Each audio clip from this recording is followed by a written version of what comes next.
बीरबल और असली चित्रकार का राज। बात उस समय की है जब अकबर के दरबार में बुद्धिमानों की कमी नहीं थी, लेकिन उनमें सबसे चतुर और चहेता था बीरबल। उसकी सूझबूझ और चतुराई के किस्से पूरे हिंदुस्तान में मशहूर थे। एक दिन सम्राट अकबर का मन दरबार में कुछ नया और रोचक करने का हुआ। उन्होंने अपने दरबारियों को बुलाया और घोषणा की, हम एक प्रतियोगिता आयोजित करना चाहते हैं जिसमें हमें ऐसा चित्र चाहिए जो इतना जीवंत हो कि देखने वाला भ्रमित हो जाए कि वह असली है या चित्र। जो चित्रकार ऐसा चित्र बनाएगा उसे 500 स्वर्ण मुद्राएं इनाम में दी जाएंगी और उसे शाही चित्रकार की उपाधि भी दी जाएगी। पूरे नगर में इस प्रतियोगिता की घोषणा कर दी गई। बड़े बड़े चित्रकार रंगों और ब्रशों के साथ अपने हुनर का प्रदर्शन करने के लिए तैयार हो गए। दरबार में रोज दर्जनों चित्र जमा होने लगे। किसी ने पक्षी बनाया, किसी ने फूल, किसी ने घोड़े तो किसी ने इंसानों के चेहरे, परंतु कोई भी चित्र सम्राट को संतुष्ट नहीं कर पाया। वह चित्र सुंदर तो थे, पर उनमें जीवंतता की वह झलक नहीं थी जो सम्राट चाहते थे। एक सप्ताह बीत गया। तभी एक दिन एक लंबा दुबला पतला चित्रकार दरबार में आया। उसके हाथ में एक कपड़े से ढका चित्र था। उसने झुककर सलाम किया और बोला, महाराज, मैं भी इस प्रतियोगिता में भाग लेना चाहता हूँ। यह रहा मेरा चित्र, पर मैं चाहता हूँ कि आप इसे तब देखें जब कोई निरीक्षण कर ले कि इसमें कोई चालबाजी तो नहीं है। सम्राट ने संकेत किया, बीरबल, तुम जाकर देखो। यदि यह चित्र असली है और कोई चालबाजी नहीं है तो हम खुद इसे देखेंगे। बीरबल चित्र के पास गया। चित्र पर कपड़ा ढका था। जैसे ही उसने कपड़ा हटाया, बीरबल चौंक गया। यह एक फल की टोकरी का चित्र था। रस से टपकते आम, चीकू, अंगूर और अनार इतने जीवंत थे कि लगता था अभी उठाकर खा लो। बीरबल मुस्कुराया और बोला, महाराज, यह चित्र वास्तव में अत्यंत अद्भुत है। फल इतने असली लग रहे हैं कि मेरे मन में भी आया कि एक अंगूर तोड़ लूं। सम्राट मुस्कुराए, तो फिर इसे दीवार पर लगवा दिया जाए ताकि सब देख सकें। चित्र को दरबार की दीवार पर लगाया गया। हर कोई उसकी तारीफ किए बिना नहीं रह सका। सम्राट ने चित्रकार से पूछा, क्या नाम है तुम्हारा? चित्रकार बोला, महाराज, मेरा नाम रघुनाथ है। मैं दक्षिण से आया हूं। अकबर बोले, तुमने तो कमाल कर दिया। ये लो अपनी इनामी राशि और आज से तुम शाही चित्रकार नियुक्त किए जाते हो। दरबारियों ने तालियां बजाईं, पर बीरबल चुप था। सम्राट ने पूछा, बीरबल, तुम कुछ शांत क्यों हो? क्या तुम्हें चित्र पर कोई संदेह है? बीरबल मुस्कराया, नहीं महाराज, चित्र तो सुंदर है ही, पर मैं एक परीक्षा करना चाहता हूं। सम्राट ने इजाजत दी। बीरबल ने आदेश दिया कि अगले दिन उस चित्र को खुले में महल के बगीचे में लगवा दिया जाए। ऐसा ही किया गया। चित्र को दीवार से हटाकर बगीचे की दीवार पर लगाया गया। उस दिन कोई खास बात नहीं हुई, पर दूसरे दिन बीरबल ने जब वहां जाकर देखा तो वह प्रसन्न हो गया। वह सीधा दरबार पहुंचा। बीरबल बोला, महाराज, आज आप उस चित्र को चलकर एक बार फिर देखें। अकबर और दरबारी बगीचे में पहुंचे। चित्र अपनी जगह पर था, पर उसके चारों ओर कहीं भी किसी पक्षी के आने के निशान नहीं थे। ना कोई चोंच का निशान, ना पंजे के निशान, ना ही किसी फल में कोई खरोंच। बीरबल बोला, महाराज, यदि यह चित्र वास्तव में इतना जीवंत होता तो पक्षी जरूर आते। वे रसदार फलों को देखकर रुके बिना नहीं रहते। पर यहाँ तो कोई पक्षी तक नहीं आया। इसका अर्थ है कि चित्र उतना भी जीवंत नहीं जितना इसे बताया गया। चित्रकार सकपकाया, पर वह अभी भी शांत रहा। बीरबल ने कहा, महाराज, असली परीक्षा यही होती है, प्रकृति की। अगर चित्र में जीवन है तो प्रकृति की प्रतिक्रिया जरूर मिलेगी। सम्राट कुछ सोच में पड़ गए। उन्होंने चित्रकार से कहा, क्या तुम इसे और अच्छा बना सकते हो? चित्रकार बोला, महाराज, मैं अपना सर्वोत्तम प्रयास कर चुका हूँ, इससे बेहतर नहीं कर सकता। अकबर बोले, बीरबल, तो तुम बताओ, क्या कोई ऐसा चित्र बना सकता है जो इतना जीवंत हो कि पक्षी भी धोखा खा जाएं? बीरबल ने कहा, महाराज, यह संभव है, पर इसके लिए चित्रकार को असली भावना से चित्र बनाना होगा।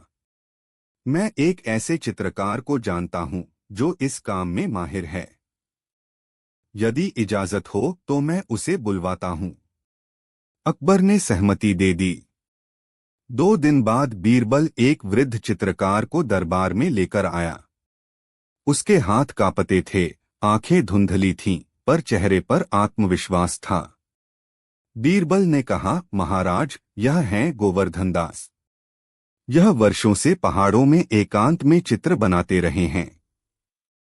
गोवर्धन दास ने हाथ जोड़कर नमस्कार किया और बोला, सम्राट, मुझे 3 दिन का समय दें और एक एकांत कक्ष, मैं प्रयास करूंगा। अकबर ने आदेश दिया और गोवर्धन दास चित्र बनाने में लग गए। 3 दिन बाद जब उनका चित्र सामने आया तो वह एक खिड़की के दृश्य जैसा था, एक खुली खिड़की जिसमें बाहर आकाश, एक वृक्ष की डाली और उस पर बैठा एक तोता था।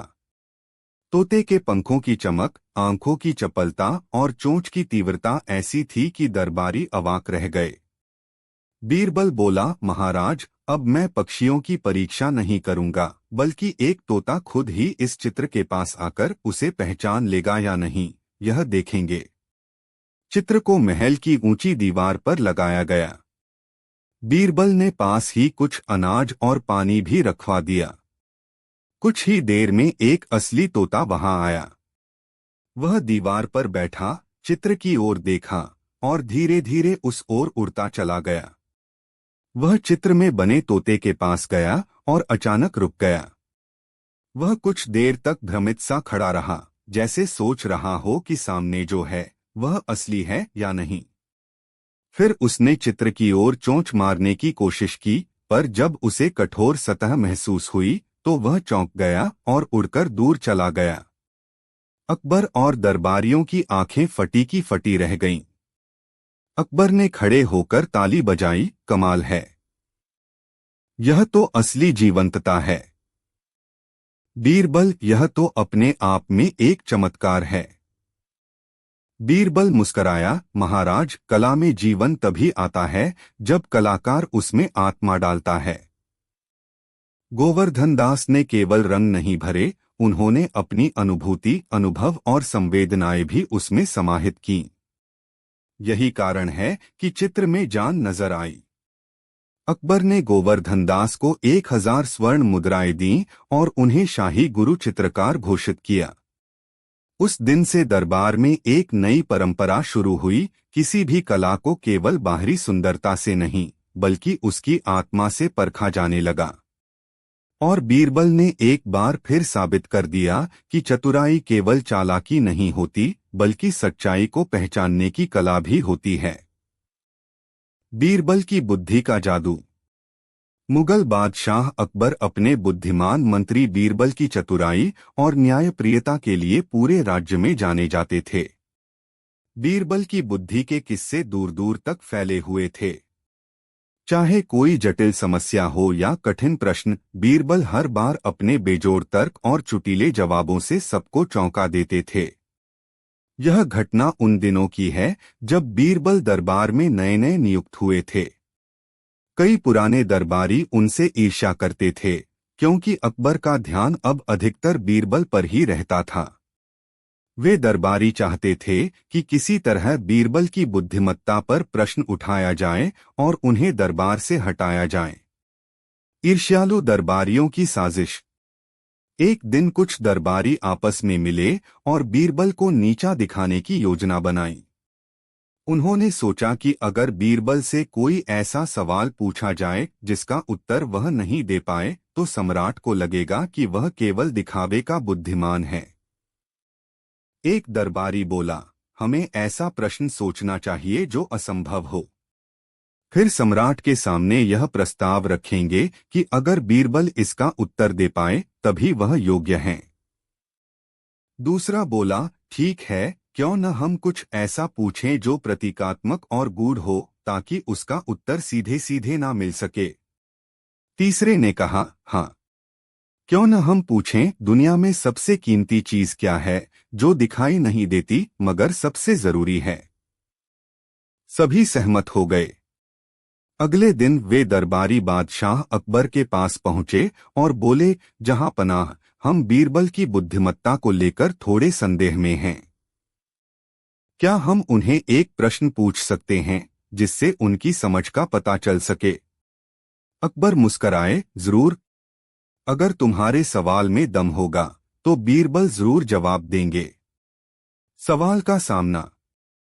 दरबार में बीरबल को बुलाया गया। उन्हें सवाल बताया गया।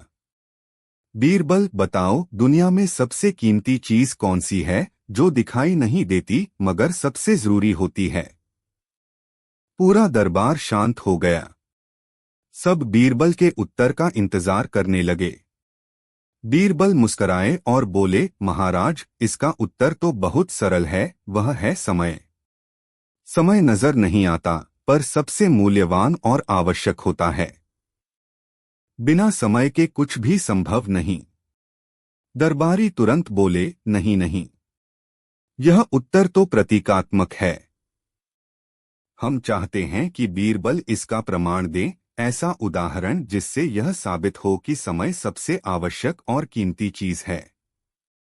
अकबर ने बीरबल की ओर देखा। बीरबल, क्या तुम कोई उदाहरण दे सकते हो जिससे यह साबित हो? बीरबल थोड़ी देर सोचते रहे और बोले, जहां पनाह, इसकी सच्चाई केवल अनुभव से जानी जा सकती है, परंतु मैं एक युक्ति से इसे सिद्ध कर सकता हूं। समय का महत्व सिद्ध करने की योजना। बीरबल ने सम्राट से आग्रह किया कि उन्हें 7 दिन का समय दिया जाए और वे खुद ही सबको यह महसूस करा देंगे कि समय कीमती और अनदेखा तत्व है।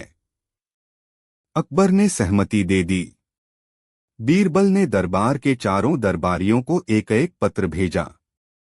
पत्र में लिखा था, आपका जीवन संकट में है। यदि आप अगले 7 दिनों में मेरी बताई गई जगहों पर न पहुंचे तो आपकी जान को खतरा है। बीरबल। पहला दरबारी परेशान हो गया। उसने तुरंत महल के बाहर पहरेदारों से पूछा कि यह क्या मजाक है। पहरेदारों को कुछ नहीं पता था। उसने बीरबल से मिलने की कोशिश की, लेकिन बीरबल ने अगले 7 दिनों तक किसी से भी मिलने से मना कर दिया था। दूसरे दरबारी ने डर के मारे उस जगह जाकर रातें बितानी शुरू कर दी जहां बीरबल ने बुलाया था, कभी श्मशान, कभी वीरान जंगल, कभी पुराने किले में। तीसरा दरबारी बीमार पड़ गया, घबराहट, चिंता और नींद न आने से। चौथे ने सोचा यह सब धोखा है, लेकिन फिर भी मन में डर बना रहा। 7वें दिन बीरबल ने सभी दरबारियों को दरबार में बुलाया। समझ आया समय का मूल्य। बीरबल बोले, महाराज, आप देख सकते हैं कि कैसे इन चारों ने अपने समय को संकट में डाल दिया। किसी ने नींद खोई, किसी ने चैन, किसी ने आराम। इन्हें न भूख लगी न शांति मिली, क्योंकि इन्हें लगा कि उनका जीवन संकट में है और इसका कारण था समय की चिंता। ये न तो कुछ देख सके न कुछ समझ सके, लेकिन 7 दिन तक केवल समय के विषय में सोचते रहे। यही सिद्ध करता है कि समय अनदेखा होते हुए भी सबसे कीमती और प्रभावशाली तत्व है। अकबर ने ठहाका लगाया और बोले, बीरबल, तुमने फिर साबित कर दिया कि तुम्हारी बुद्धि अतुलनीय है। दरबारी शर्मिंदा हो गए और उन्होंने बीरबल से क्षमा मांगी। एक और कठिन परीक्षा। कुछ महीनों बाद एक और समस्या आई। एक गरीब किसान दरबार में आया और बोला, जहां पनाह, मेरे खेत की भूमि को मेरे पड़ोसी ने जबरदस्ती घेर लिया है। मेरे पास कोई दस्तावेज नहीं है, लेकिन वह दावा करता है कि वह जमीन उसकी है। अकबर ने बीरबल को मामले की जांच सौंप दी। बीरबल गांव पहुंचे और दोनों पक्षों को सुनने लगे। पड़ोसी बहुत चालाक था। उसने नकली दस्तावेज भी तैयार कर रखे थे। पर बीरबल को शक हो गया। सच्चाई सामने लाना। बीरबल ने पूरे गांव को इकट्ठा किया और खेत के पास एक सभा बुलाई। उन्होंने वहां एक गड्ढा खुदवाया और बोरे में कुछ पुराने मिट्टी भरे सिक्के डलवाकर उसे दबवा दिया। फिर बोले, मैं चाहता हूं कि दोनों व्यक्ति इस गड्ढे से कुछ मिट्टी निकालें। जिसकी मिट्टी में पुराने सिक्के मिलेंगे वह असली मालिक माना जाएगा। पहले पड़ोसी ने खुदाई की, उसे कुछ नहीं मिला। फिर किसान ने खुदाई की, उसे मिट्टी में दबे पुराने सिक्के मिल गए। बीरबल बोले, अब देखिए, ये सिक्के सैकड़ों साल पुराने हैं। यदि जमीन इस किसान की नहीं होती तो इसके पूर्वजों ने इन्हें यहां क्यों दबाया होता। गांव वाले हंसने लगे और पड़ोसी चुपचाप खड़ा रहा। अकबर को जब यह खबर मिली तो वे हंसे बिना न रह सके। उन्होंने बीरबल को गले लगाते हुए कहा, तुम सचमुच न्याय के रक्षक हो बीरबल। अंतिम परीक्षा। बीरबल बनाम तर्कशास्त्री। एक दिन दक्षिण भारत से एक प्रसिद्ध तर्कशास्त्री अकबर के दरबार में आया। वह बड़े गर्व से बोला, मैं जहां भी गया वहां के विद्वानों को हरा चुका हूं। सुना है यहाँ बीरबल हैं। अगर उन्होंने मेरे सवालों का उत्तर दे दिया तो मैं उन्हें भारत का सबसे बड़ा बुद्धिमान मान लूंगा। अकबर ने बीरबल को बुलवाया। तर्कशास्त्री बोला, बीरबल, मेरे 3 प्रश्न हैं। यदि तुमने तीनों का उत्तर सही दे दिया तो मैं तुम्हारी चतुराई मान लूंगा। बीरबल मुस्कराए, पूछिए। तर्कशास्त्री। 1. दुनिया की सबसे तेज चीज क्या है?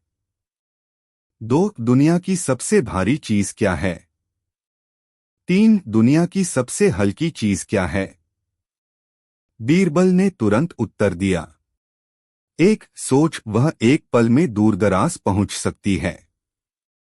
इससे तेज कुछ नहीं। 2. जिम्मेदारी, इसे उठाना आसान नहीं, इससे भारी कोई बोझ नहीं होता।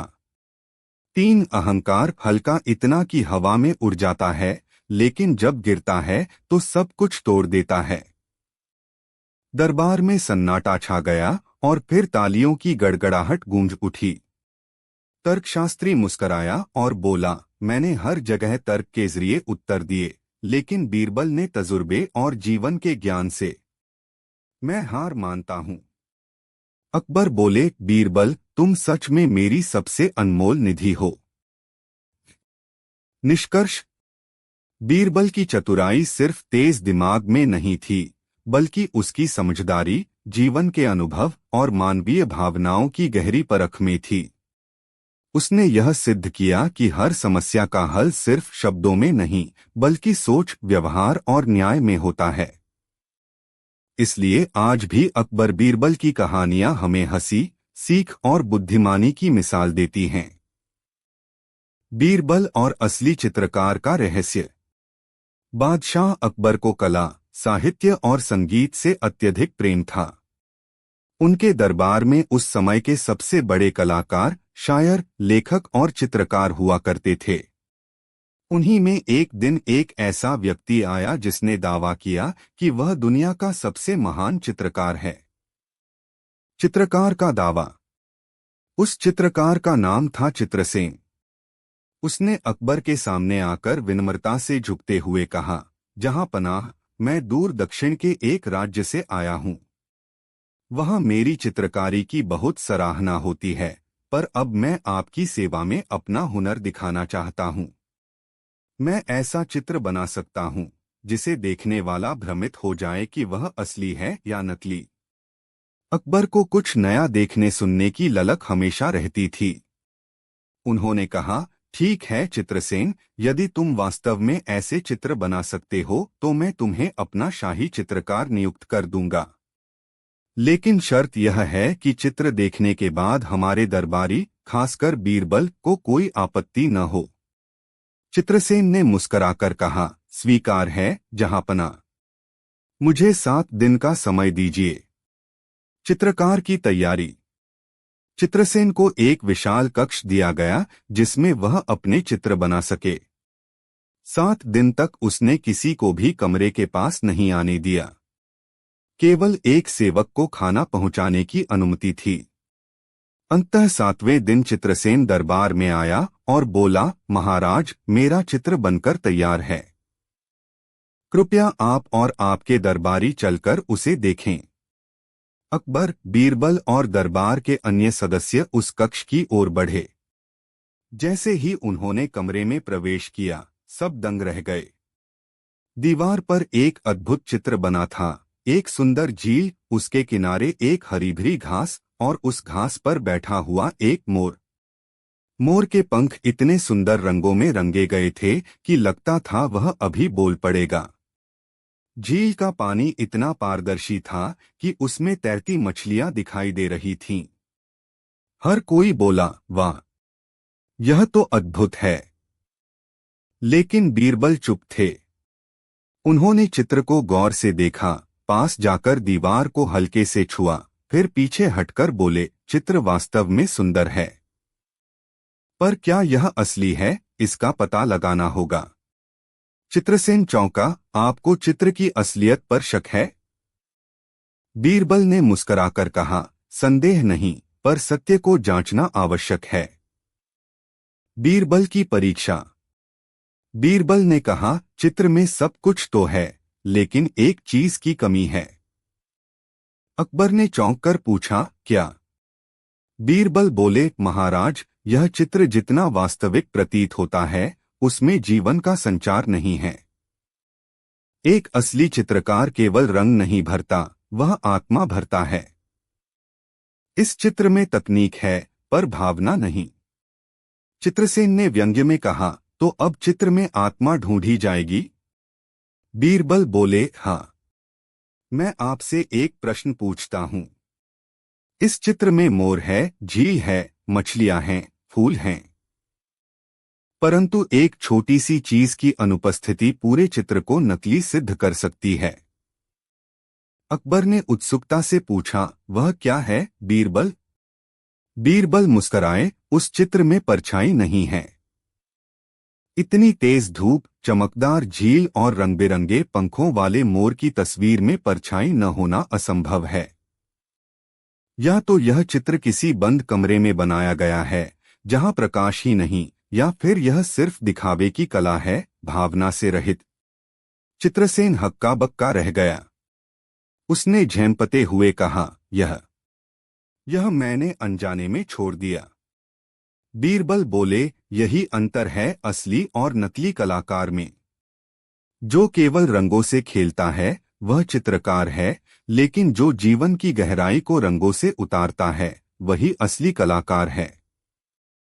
बीरबल की चित्र परीक्षा। अकबर ने कहा, तो बीरबल, अब यह तुम ही तय करो कि क्या चित्रसेन को दरबारी चित्रकार नियुक्त किया जाए। बीरबल बोले, नहीं महाराज। वह कुशल चित्रकार हो सकता है, पर शाही चित्रकार बनने के लिए केवल हुनर नहीं, संवेदना भी चाहिए। तभी एक वृद्ध चित्रकार दरबार में उपस्थित हुआ। वह बीरबल के बुलावे पर आया था। बीरबल ने उसकी तरफ इशारा करते हुए कहा, यह है चित्रनंदन, जो वर्षों से गुमनामी में हैं। इनका चित्र महाराज को दिखाने का समय आ गया है। चित्रनंदन ने एक कपड़े से ढका हुआ चित्र लाकर सबके सामने रखा। जैसे ही कपड़ा हटाया गया, वहां मौजूद हर व्यक्ति की आंखें नम हो गईं। चित्र में एक साधारण दृश्य था। एक मां अपने बच्चे को दूध पिला रही है और पास बैठा पिता प्रेमपूर्वक उन्हें देख रहा है। चित्र इतना जीवंत था कि सबको लगा जैसे वह दृश्य सामने घट रहा हो। अकबर की आंखें भर आईं। बीरबल, यह तो भावना का सागर है। बीरबल बोले, जहांपनाह, यही अंतर है असली और नकली चित्र में। पहला चित्र आंखों को भाया, दूसरा चित्र हृदय को छू गया। अकबर ने तुरंत चित्रनंदन को शाही चित्रकार घोषित कर दिया और चित्रसेन से क्षमा मांगने को कहा कि वह अपनी कला के घमंड में अंधा हो गया था। कहानी का मोड़। कुछ महीने बाद खबर आई कि चित्रसेन ने एक नई साजिश रची है। उसने बीरबल की छवि खराब करने के लिए राजधानी में जगह जगह बीरबल के व्यंग्य चित्र लगा दिए हैं, बिना उनकी अनुमति के। बीरबल ने अकबर को बताया, जहांपनाह, यह न केवल मेरी छवि के खिलाफ है बल्कि राजशाही की गरिमा के भी। अकबर ने चित्रसेन को दरबार में बुलाया। चित्रसेन ने कहा, मैंने कुछ भी अनुचित नहीं किया, मैंने सिर्फ अपनी कला दिखाई है। बीरबल मुस्कराए और बोले, ठीक है, अगर कला ही दिखानी है तो अब बारी मेरी है। बीरबल ने आदेश दिया कि अगले दिन राजधानी के चौराहे पर बीरबल चित्र प्रतियोगिता का आयोजन होगा। हर कोई अपने मन से बीरबल का चित्र बनाए। अगले दिन हजारों लोगों ने बीरबल के चित्र बनाए। किसी ने उन्हें न्यायप्रिय दिखाया, किसी ने चतुर, किसी ने हंसता हुआ, किसी ने गंभीर। बीरबल ने चित्रसेन से पूछा, अब बताओ, इनमें से असली बीरबल कौन है? चित्रसेन चुप रहा। बीरबल बोले, जैसे मैं इन सभी चित्रों को सहर्ष स्वीकार कर सकता हूँ, वैसे ही तुम्हें भी सीखना चाहिए कि कला केवल नाम कमाने का साधन नहीं, भावों को संप्रेषित करने का माध्यम है। जब तक कला में विनम्रता और सत्य न हो, वह केवल ढकोसला है। अकबर ने चित्रसेन को अंतिम चेतावनी दी और चित्रनंदन को राजधानी में एक कला विद्यालय शुरू करने का आदेश दिया, जहां युवा कलाकारों को न केवल कला की तकनीक सिखाई जाती बल्कि भावनाओं को चित्रों में ढालना भी सिखाया जाता। निष्कर्ष, यह कहानी हमें सिखाती है कि कला केवल दिखावे की चीज नहीं, वह आत्मा की अभिव्यक्ति है। चाहे चित्र हो, कविता हो या कोई काम, जब तक उसमें भावना न हो, वह केवल खोल है। बीरबल की बुद्धिमत्ता यही नहीं थी कि वह मुश्किल सवालों का जवाब दे सके, बल्कि यही थी कि वह हर विषय में सच्चाई और संवेदना को पहचानता था। इसलिए आज भी बीरबल की कहानियां हमारे जीवन को दिशा देती हैं, बुद्धि से, भावना से और न्याय से। अकबर बीरबल की कहानी, बीरबल और न्याय की तलवार।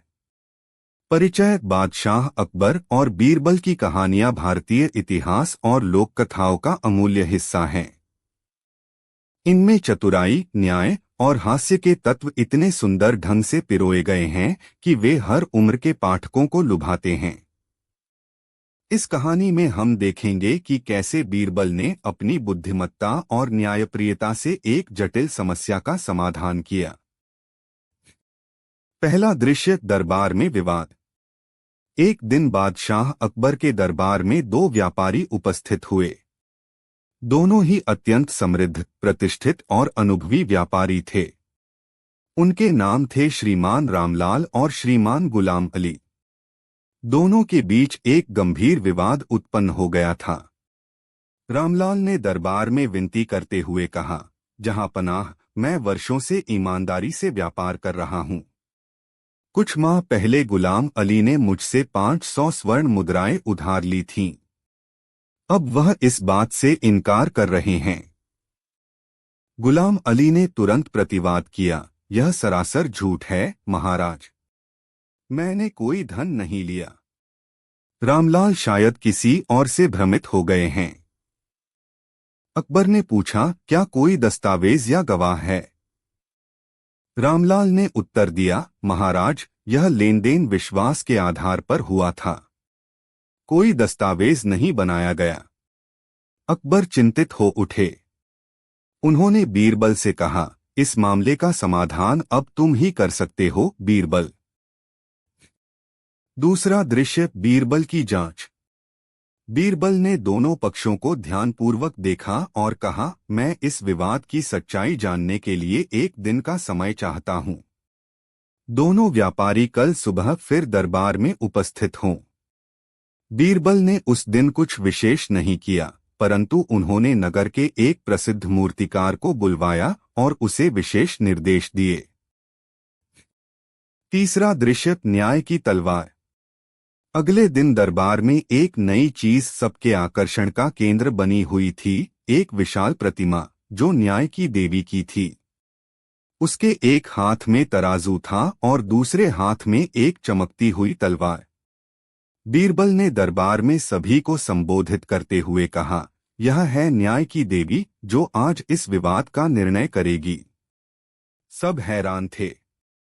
बीरबल ने रामलाल और गुलाम अली दोनों से कहा, आप दोनों प्रतिमा के सामने जाएं और सत्य की शपथ लेकर हाथ तराजू पर रखें। उसके बाद जो भी झूठ बोलेगा उसकी उंगली अपने आप नीली हो जाएगी। गुलाम अली थोड़े घबराए, पर उन्होंने कहा, ठीक है, मैं तैयार हूं। पहले रामलाल गए, उन्होंने प्रतिमा के सामने शपथ ली और तराजू को छुआ, कुछ नहीं हुआ। फिर गुलाम अली गए।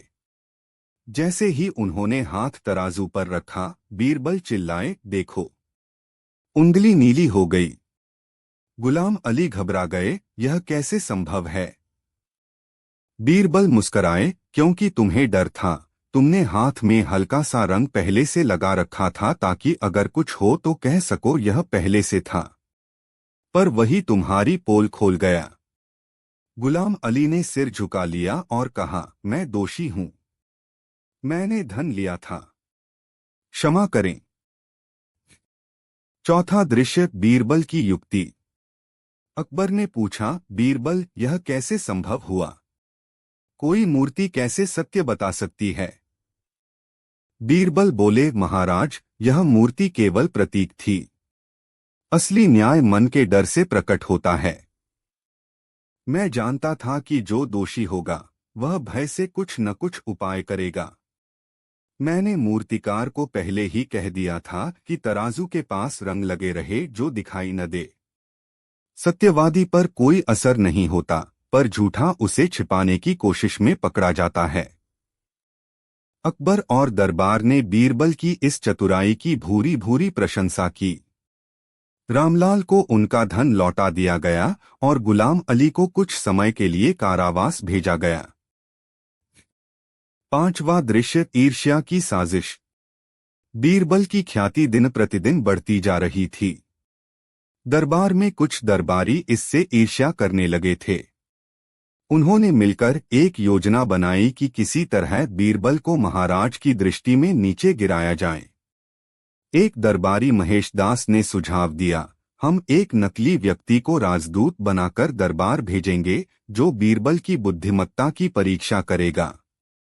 यदि वह असफल हुए तो हम कह सकते हैं कि बीरबल केवल भाग्य से बड़े बने हैं। सभी सहमत हुए। एक अभिनेता को प्रशिक्षित किया गया और उसे विदेशी राजा का राजदूत बनाकर दरबार में भेजा गया। छठा दृश्य, नकली राजदूत की परीक्षा। अकबर ने उस राजदूत का भव्य स्वागत किया। उसने कहा कि वह दूर देश से आया है और चाहता है कि बीरबल को उनके देश में न्यायकर्ता बनाकर ले जाया जाए। अकबर चौंक गए, क्या तुम्हारे देश में ऐसे न्यायप्रिय लोग नहीं? राजदूत बोला, हमारे पास एक परीक्षा है जिसमें जो सफल हो वही न्याय के योग्य माना जाएगा। यदि बीरबल पास हो तो उन्हें हम पुरस्कार देंगे। बीरबल मुस्कराए, कौन सी परीक्षा है? राजदूत ने एक बक्सा निकाला जिसमें 3 माणिक थे। सभी एक जैसे दिखते थे। उसने कहा, इनमें से 2 नकली हैं और एक असली। यदि आप असली को पहचान लें तो आप इस परीक्षा में सफल। बीरबल ने तीनों माणिक लिए, उन्हें सूर्य के प्रकाश में देखा, फिर कान के पास ले जाकर झटका दिया। फिर तीनों को टेबल पर रखकर बोले, यह है असली। राजदूत चौंक गया, आपको कैसे पता चला? बीरबल बोले, मैंने कान के पास इन्हें हिलाया। असली माणिक में ध्वनि नहीं होती, पर नकली में हल्की सी खनखनाहट होती है। राजदूत निरुत्तर हो गया। तभी बीरबल ने अकबर से कहा, महाराज, यह व्यक्ति कोई राजदूत नहीं बल्कि एक अभिनेता है और यह षड्यंत्र दरबार के अंदर से रचा गया है। बीरबल ने उस अभिनेता की पहचान पहले ही कर ली थी, क्योंकि वह नगर में एक नाटक में देखे जा चुके थे।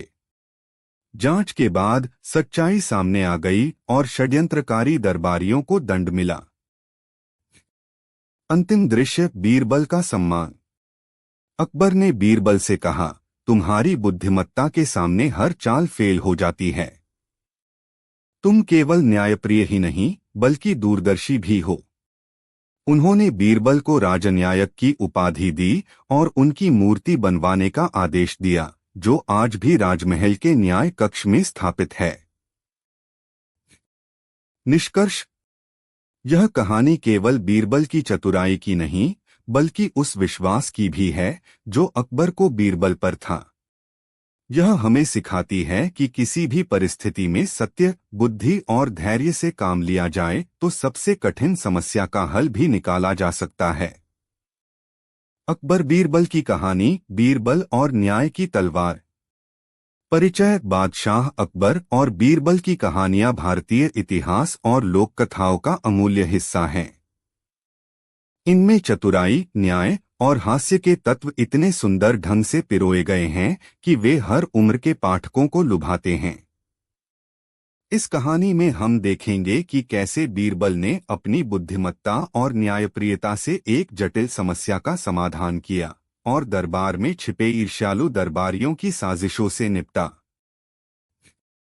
पहला दृश्य: दरबार में विवाद। एक दिन बादशाह अकबर के दरबार में दो व्यापारी उपस्थित हुए। दोनों ही अत्यंत समृद्ध, प्रतिष्ठित और अनुभवी व्यापारी थे। उनके नाम थे श्रीमान रामलाल और श्रीमान गुलाम अली। दोनों के बीच एक गंभीर विवाद उत्पन्न हो गया था। रामलाल ने दरबार में विनती करते हुए कहा, जहां पनाह, मैं वर्षों से ईमानदारी से व्यापार कर रहा हूं।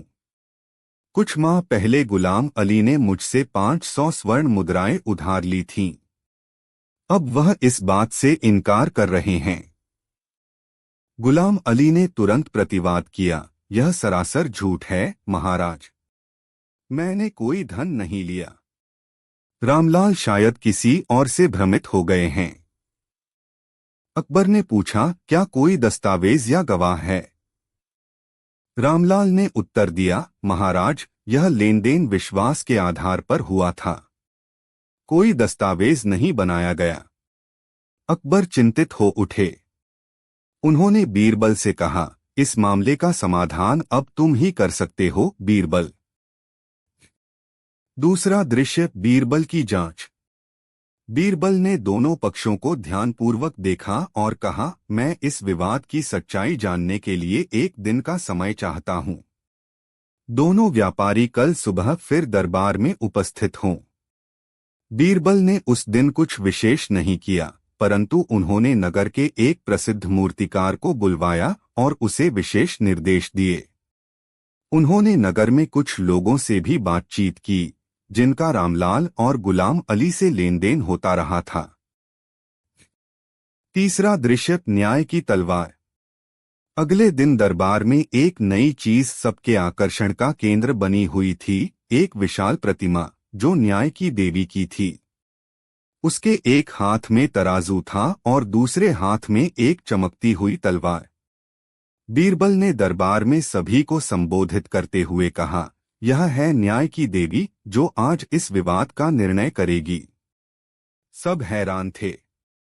बीरबल ने रामलाल और गुलाम अली दोनों से कहा, आप दोनों प्रतिमा के सामने जाएं और सत्य की शपथ लेकर हाथ तराजू पर रखें। उसके बाद जो भी झूठ बोलेगा उसकी उंगली अपने आप नीली हो जाएगी। गुलाम अली थोड़े घबराए, पर उन्होंने कहा, ठीक है, मैं तैयार हूं। पहले रामलाल गए, उन्होंने प्रतिमा के सामने शपथ ली और तराजू को छुआ, कुछ नहीं हुआ। फिर गुलाम अली गए।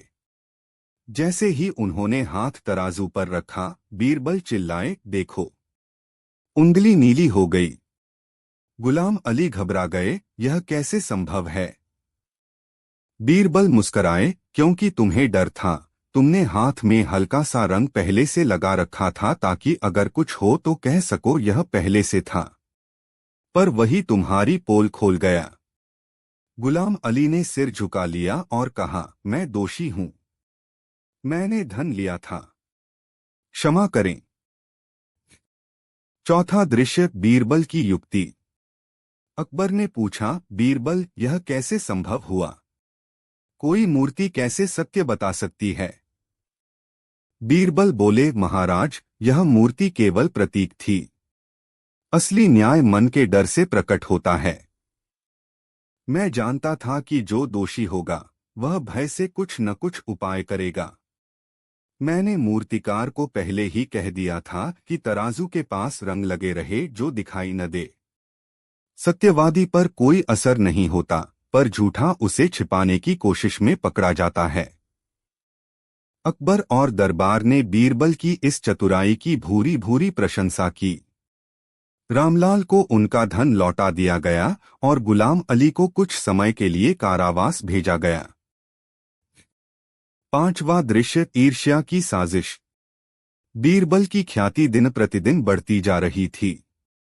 दरबार में कुछ दरबारी इससे ईर्ष्या करने लगे थे। उन्होंने मिलकर एक योजना बनाई कि किसी तरह बीरबल को महाराज की दृष्टि में नीचे गिराया जाए।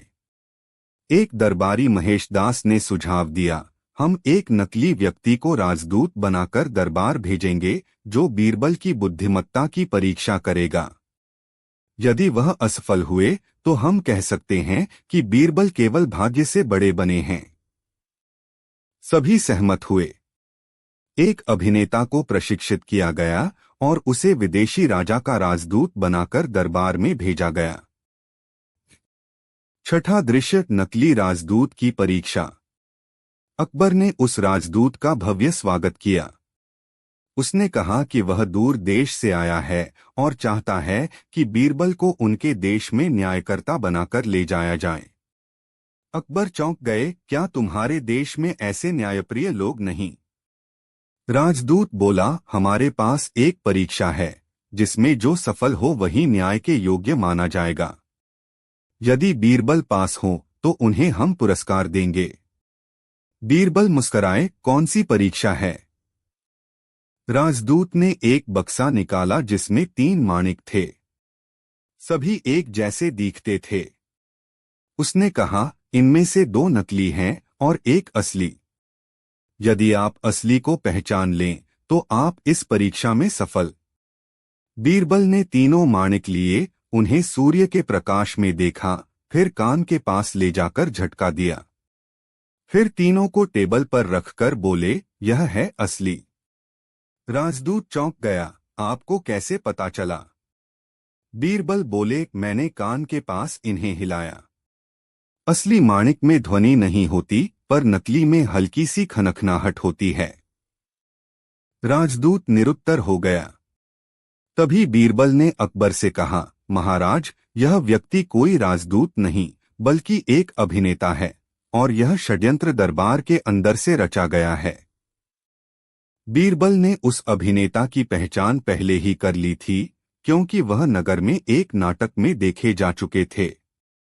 जांच के बाद सच्चाई सामने आ गई और षड्यंत्रकारी दरबारियों को दंड मिला। 7वां दृश्य, बीरबल की परीक्षा और बुद्धि की मिसाल। एक दिन अकबर ने बीरबल से कहा, अगर कोई तुम्हें मूर्ख बनाने आए तो क्या तुम उसे पकड़ पाओगे? बीरबल बोले, महाराज, मूर्खता का जाल वही फैलाता है जिसे खुद ही फंसना हो। अकबर ने मुस्कुराकर कहा, तो कल दरबार में कुछ विशेष होगा, तैयार रहो।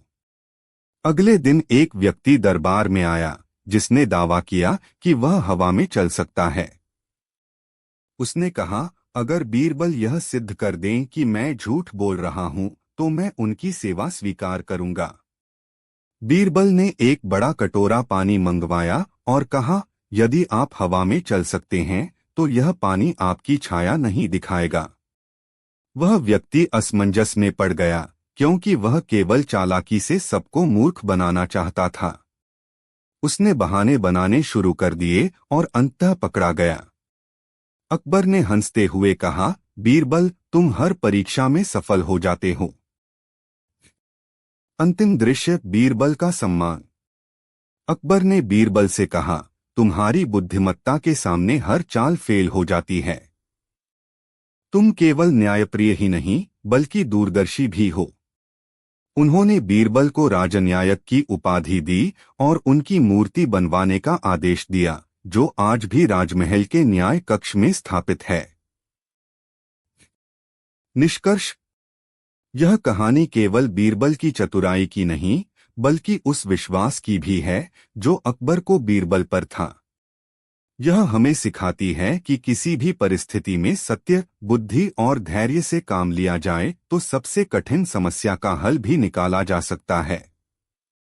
बीरबल जैसे पात्र केवल इतिहास के नहीं, बल्कि हर काल के आदर्श होते हैं।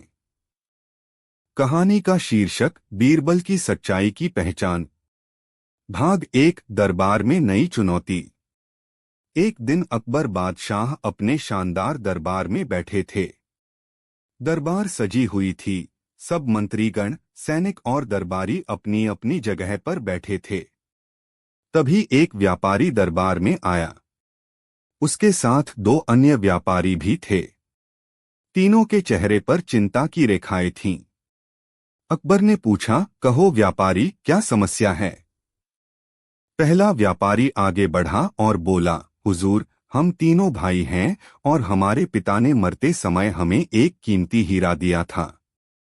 उन्होंने कहा था कि यह हीरा तीनों में से सबसे ईमानदार और योग्य बेटे को मिलेगा। परंतु अब जब वे नहीं रहे तो हम तीनों यह दावा कर रहे हैं कि वह हीरा हमें ही मिलना चाहिए। बादशाह ने उनकी बात सुनी और बीरबल की ओर देखा। बीरबल, अब यह काम तुम्हारे सुपुर्द करता हूं। पता लगाओ कि इन तीनों में से कौन इस हीरे का असली हकदार है। बीरबल ने विनम्रता से सिर झुकाया, जो हुक्म मेरे आका।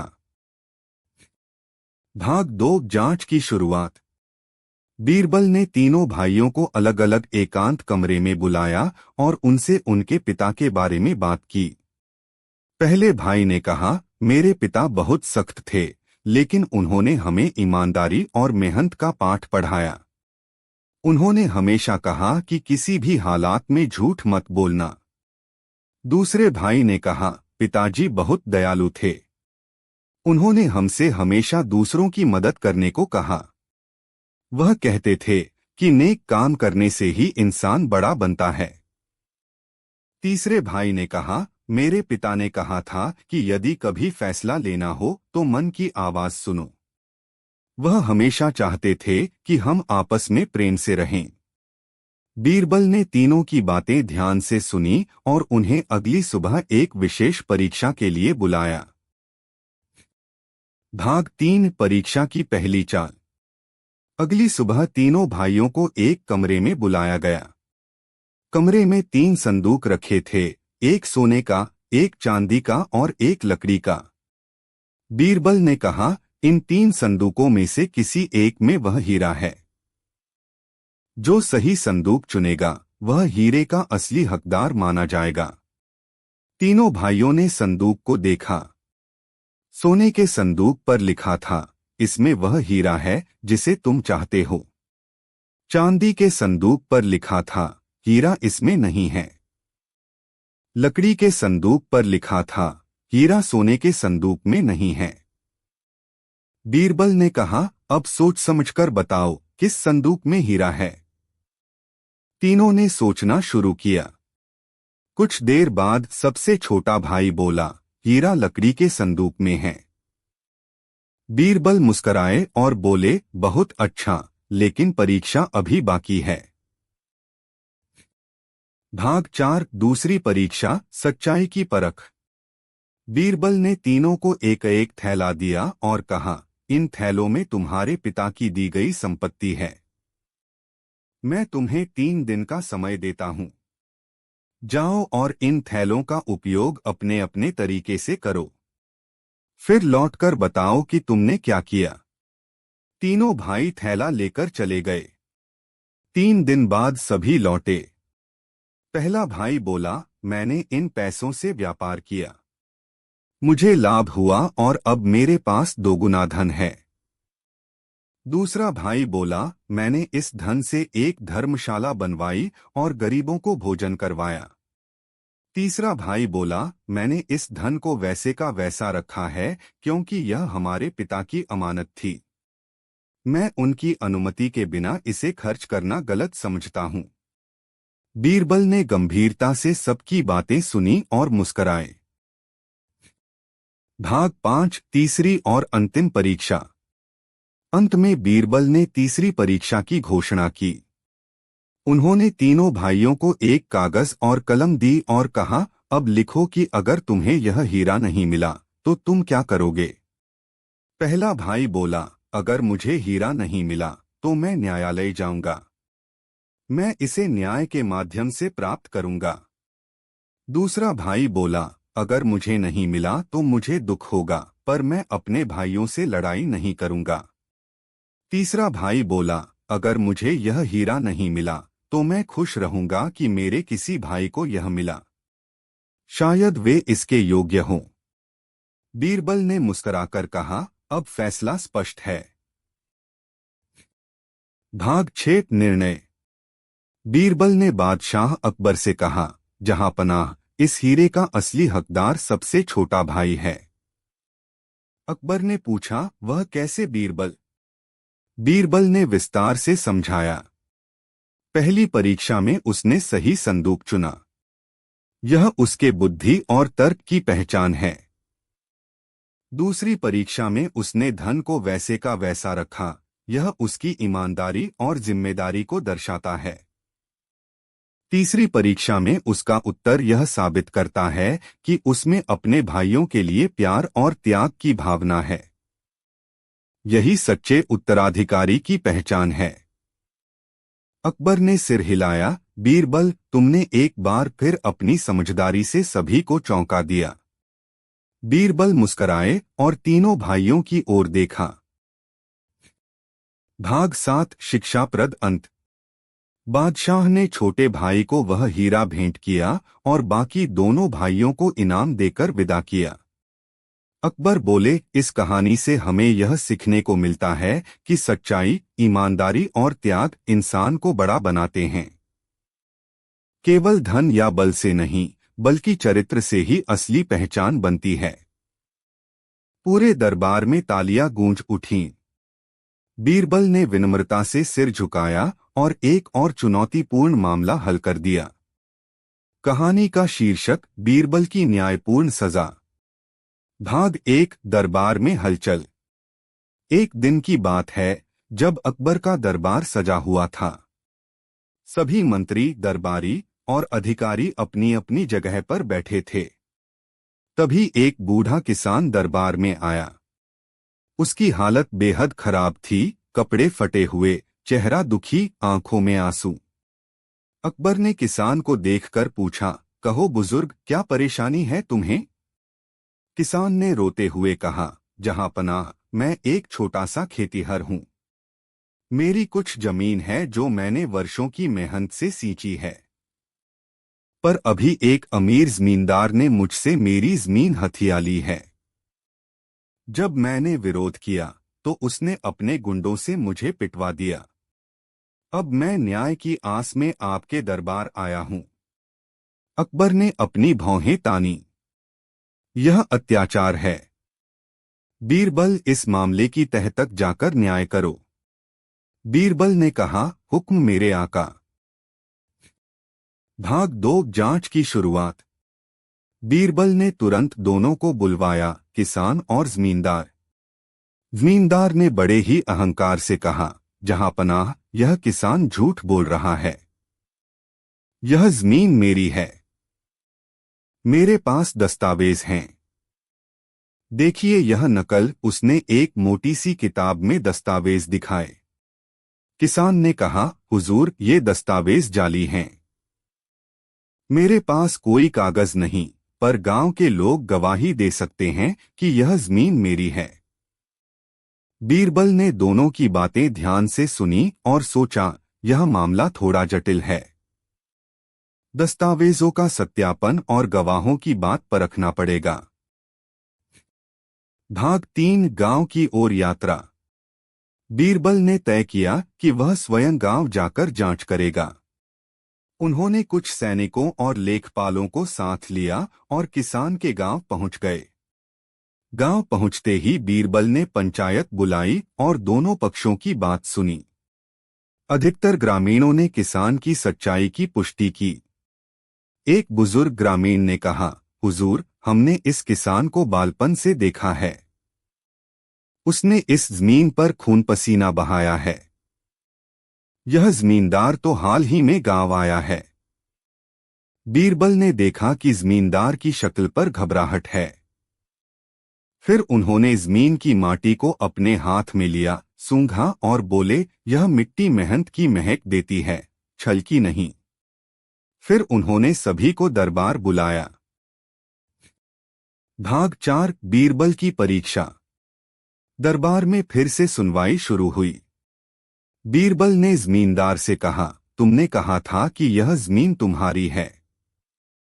अच्छा तो बताओ, इस जमीन की खासियत क्या है? कब कौन सी फसल बोई जाती है? जमींदार हकबका गया। वह जवाब न दे सका। बीरबल ने किसान से पूछा, तुम बताओ। किसान ने आत्मविश्वास से जवाब दिया, हुजूर, इस जमीन में रबी की फसल सबसे अच्छी होती है। गेहूं, चना और सरसों। इसकी मिट्टी में नमी अधिक है, पर धूप भी ठीक मिलती है। बीरबल मुस्कराए। जहां पनाह, बीरबल बोले, यह स्पष्ट है कि यह जमीन किसान की है। दस्तावेज जाली हैं। मेरी राय है कि जमींदार को कड़ी सजा दी जाए। अकबर ने सिर हिलाया। बीरबल, तुम्हारा निर्णय न्यायपूर्ण है, पर क्या तुम्हारे पास कोई और तरकीब है जिससे सबक भी मिले? भाग 5 बीरबल की चाल। बीरबल ने एक योजना बनाई। जहां पनाह, उन्होंने कहा, मैं एक विशेष परीक्षा करना चाहता हूं। मैं दोनों को एक ही तरह की मिट्टी दूंगा और कहूंगा कि उस मिट्टी से एक दिन में अनाज का अंकुर निकाल कर दिखाएं। जमींदार ने कहा, यह तो असंभव है। किसान मुस्कराया। जहां मेहनत हो, वहां कुछ भी असंभव नहीं। बीरबल ने नकली मिट्टी दी, जिसमें कुछ बीज पहले से डाल दिए थे, और किसान को असली मिट्टी दी। किसान ने मेहनत की, पानी दिया, और अंकुर निकल आया। जमींदार ने केवल अपने नौकरों से काम लिया, और कुछ न उग सका। बीरबल ने कहा, जहां पनाह, मेहनत का फल हमेशा मीठा होता है। यह किसान उसकी सच्ची मिसाल है। भाग 6 सजा और इनाम। अकबर ने घोषणा की, इस जमींदार की सारी जायदाद जब्त की जाए और उसे 1 महीने के लिए कारावास में डाला जाए, और इस किसान को उसकी जमीन वापस दी जाए, साथ ही 5 बीघा और दी जाए इनाम स्वरूप। किसान की आंखों में आंसू थे। वह बोला, जहां पनाह, आज मुझे न्याय मिला। यह सब बीरबल की चतुराई और आपके न्याय के कारण संभव हुआ। भाग 7 शिक्षाप्रद अंत। अकबर ने दरबार की ओर देखा और कहा, आज का दिन हमें सिखाता है कि कागजों से ज्यादा महत्वपूर्ण सच्चाई, ईमानदारी और मेहनत है। बीरबल, एक बार फिर तुमने साबित कर दिया कि चतुराई और नैतिकता साथ साथ चल सकती हैं। पूरे दरबार में तालियां गूंज उठीं।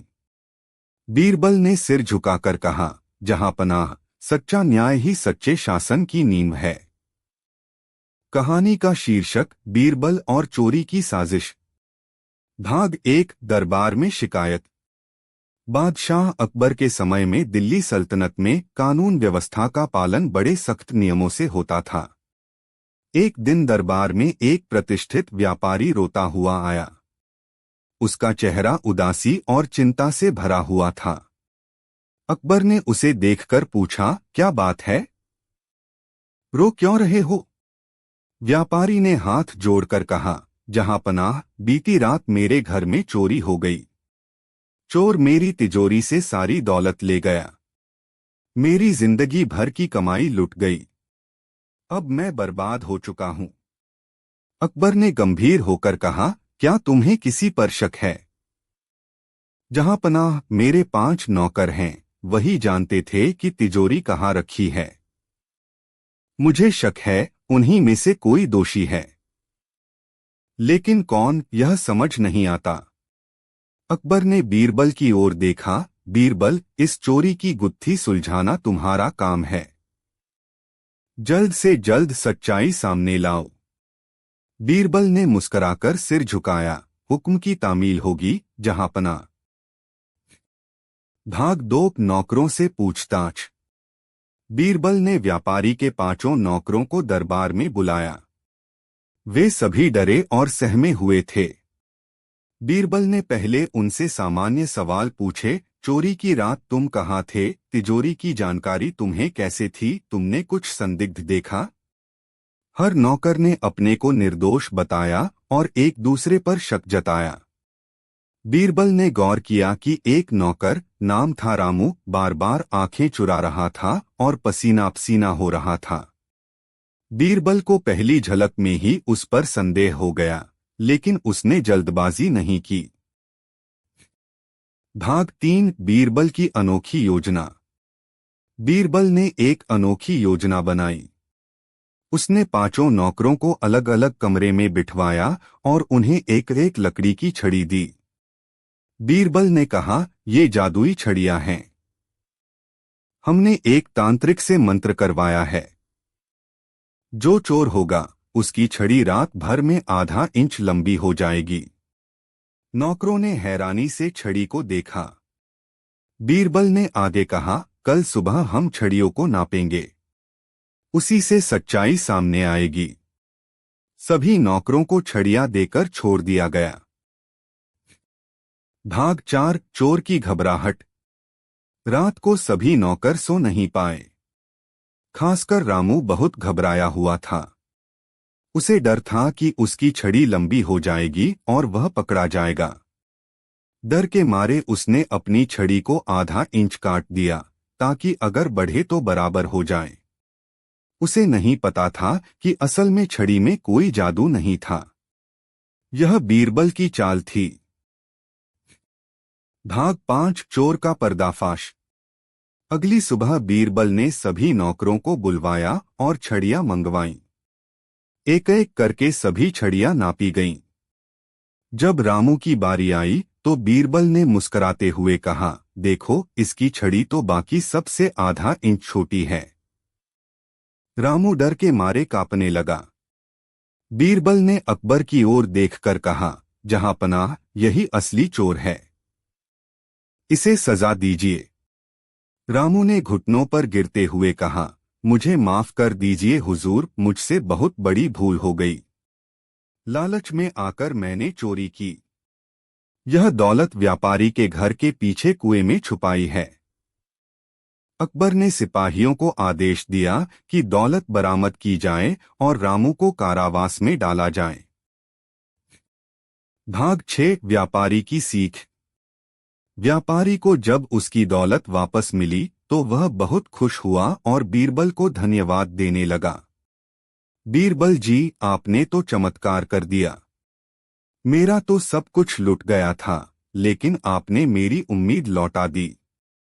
बीरबल ने मुस्कुराकर कहा, जहां सच्चाई हो वहां न्याय जरूर होता है।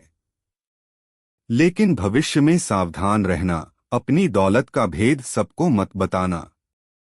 अकबर ने भी कहा, यह घटना सबको सीख देनी चाहिए कि विश्वास और बुद्धि दोनों से काम लेना चाहिए। भाग 7 दरबारी जलन और नई चाल। बीरबल की हर बार की सफलता से कुछ दरबारी जलते थे। वे अकबर को उकसाने लगे, जहांपनाह, बीरबल की चतुराई तो ठीक है, लेकिन क्या वह हर समस्या का हल निकाल सकता है? अकबर मुस्कराए और बोले, तुम चाहो तो कोई समस्या लेकर आओ। अगर बीरबल हल न कर सका तो मैं उसकी जगह तुम्हारी राय मानूंगा।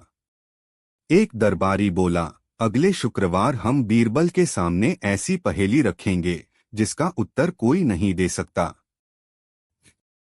भाग 8 अनोखी पहेली।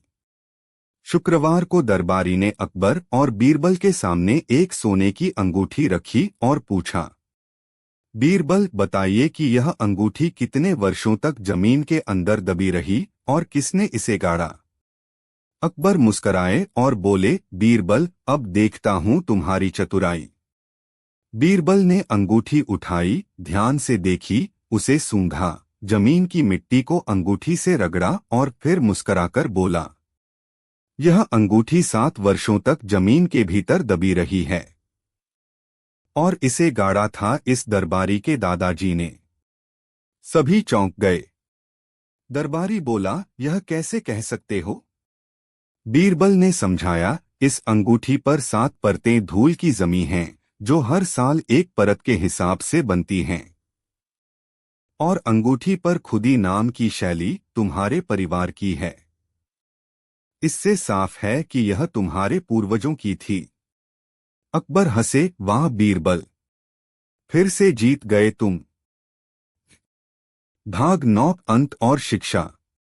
अकबर ने बीरबल से कहा, तुम्हारी बुद्धिमत्ता और विवेक से राज्य को सच्चा न्याय मिलता है।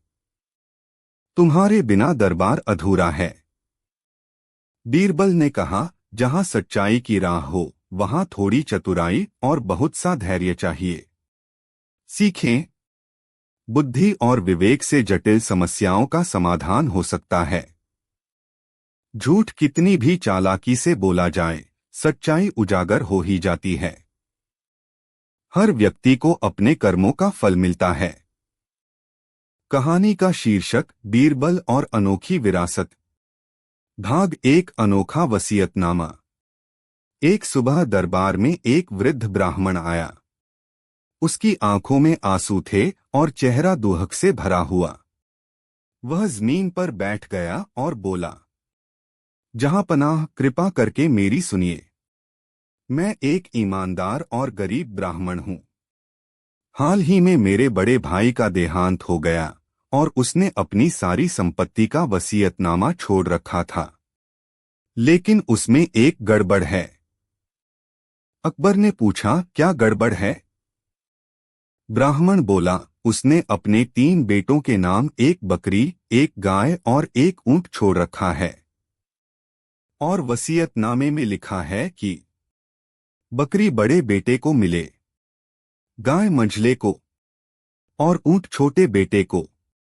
लेकिन समस्या ये है कि इन 3 जानवरों को बांटना इस तरह है कि बकरी को आधा हिस्सा, गाय को 1/3 और ऊंट को 1/9 हिस्सा मिले। अकबर ने माथा पकड़ा। ये कैसे संभव है? 3 जानवरों को इस हिसाब से कैसे बांटा जाए? बीरबल मुस्कराया। अकबर ने कहा, बीरबल, अब यह तुम्हारे हवाले। भाग 2, बीरबल की चतुराई। बीरबल ने कुछ सोचा, फिर बोला, जहांपनाह, मुझे कुछ समय दीजिए, मैं इस उलझन को सुलझा दूंगा। अगले दिन वह ब्राह्मण और उसके 3 भतीजों को लेकर शहर के बाहर एक खुले मैदान में गया, जहां तीनों जानवर, बकरी, गाय और ऊंट, बंधे हुए थे।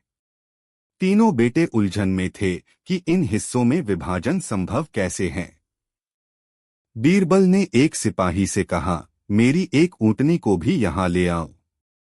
जब ऊँटनी आई तो अब जानवरों की संख्या हो गई 4। बीरबल ने कहा, अब मैं इन 4 जानवरों को वसीयतनामे के अनुसार बांटूंगा। आधा हिस्सा 2 जानवर, बकरी और गाय, बड़े बेटे को दिए। 1/3 हिस्सा 1 जानवर, ऊंट, मंझले बेटे को दिया। 1/9 हिस्सा 0.444 जानवर, यानी कुछ हिस्सा, लेकिन अब कुल 4 जानवर होने से गणना आसान थी। बीरबल ने ऊँटनी वापस अपनी कर ली। इस प्रकार तीनों को उनके हिस्से मिल गए और बीरबल की ऊँटनी भी वापस सही सलामत लौट आई। तीनों बेटों और ब्राह्मण ने बीरबल को धन्यवाद दिया। भाग 3, अकबर की परीक्षा।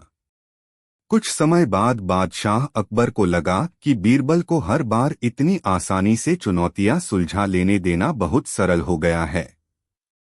उन्होंने बीरबल की परीक्षा लेने का मन बनाया। अकबर ने बीरबल को बुलाया और कहा, बीरबल, तुम्हें कल दरबार में एक खास सवाल का जवाब देना होगा। बीरबल ने सिर झुकाया, हुक्म दीजिए जहांपनाह। अकबर बोले, कल दरबार में एक विशेष मेहमान आएगा, राजा विक्रमपुर का दूत। वह तुमसे 3 सवाल पूछेगा। अगर तुम उत्तर न दे पाए तो तुम्हें 1 महीने के लिए दरबार से निष्कासित कर दिया जाएगा। बीरबल मुस्कराया, स्वीकार है जहांपना। भाग 4, 3 कठिन प्रश्न। अगले दिन विक्रमपुर का दूत आया। उसने दरबार में सबके सामने बीरबल से कहा, प्रश्न 1, इस दुनिया में सबसे प्यारी चीज क्या है? प्रश्न 2, सबसे बुरी आदत कौन सी है? प्रश्न 3, सबसे बड़ा हथियार क्या है जो बिना खून बहाए जीत दिला दे? दरबार में सन्नाटा छा गया। सभी बीरबल की ओर देखने लगे। बीरबल ने मुस्कराकर उत्तर देना शुरू किया। उत्तर 1, इस दुनिया में सबसे प्यारी चीज है सम्मान। एक बार चला जाए तो धन दौलत भी उसे वापस नहीं ला सकती। उत्तर 2, सबसे बुरी आदत है घमंड।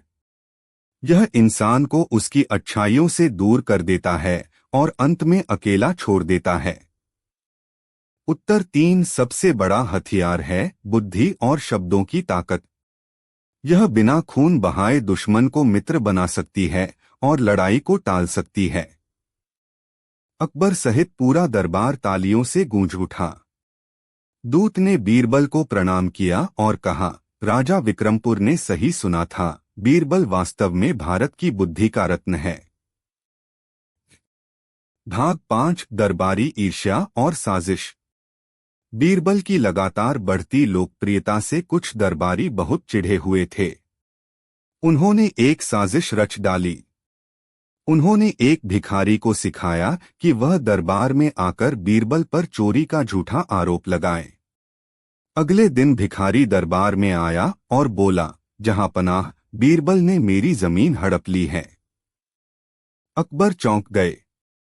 क्या? बीरबल, क्या यह सच है? बीरबल शांत रहा और बोला, जहांपनाह, इसकी जांच कीजिए। अगर मैं दोषी पाया गया तो मैं खुद सजा भुगतने को तैयार हूं। अकबर ने जांच के लिए एक अधिकारी नियुक्त किया। जांच के दौरान पाया गया कि जमीन का तो कोई दस्तावेज ही नहीं है और भिखारी का दावा झूठा था। सच्चाई सामने आते ही भिखारी ने बताया कि उसे दरबार के 2 मंत्रियों ने बहलाकर सिखाया था। अकबर आग बबूला हो गए। उन्होंने दोनों दरबारियों को सजा दी और बीरबल से माफी मांगी। बीरबल बोला, जहांपनाह, मुझे माफी नहीं चाहिए। मुझे आपसे केवल न्याय की उम्मीद थी और वह आपने दिया। भाग 6, अंतिम प्रसंग, बीरबल की सीख। एक दिन अकबर उदास थे। बीरबल ने पूछा, आज आप कुछ परेशान लगते हैं जहांपनाह। अकबर बोले, राज करना आसान नहीं है बीरबल। हर कोई कुछ चाहता है, कोई धोखा देता है, कोई चापलूसी करता है। मैं नहीं जान पाता कि कौन सच्चा है और कौन झूठा। बीरबल ने मुस्कुराकर कहा, जहांपनाह, पानी और दूध में फर्क तब समझ आता है जब उसे उबालो। वैसे ही जब किसी को संकट में डालो तब उसकी असलियत सामने आती है। समय ही सच्चाई का सबसे अच्छा परीक्षक है। अकबर मुस्कुराए और बोले, इसलिए मैं तुम्हें सबसे ज्यादा भरोसेमंद मानता हूं बीरबल। तुम्हारी बुद्धि, न्याय और सच्चाई इस राज्य की असली पूंजी हैं। कहानी से सीख। तर्क और बुद्धि से हर उलझन सुलझाई जा सकती है। घमंड, चापलूसी और झूठ अंततः हारते हैं। सच्चाई और समझदारी सबसे बड़े हथियार होते हैं। संकट के समय ही इंसान की पहचान होती है।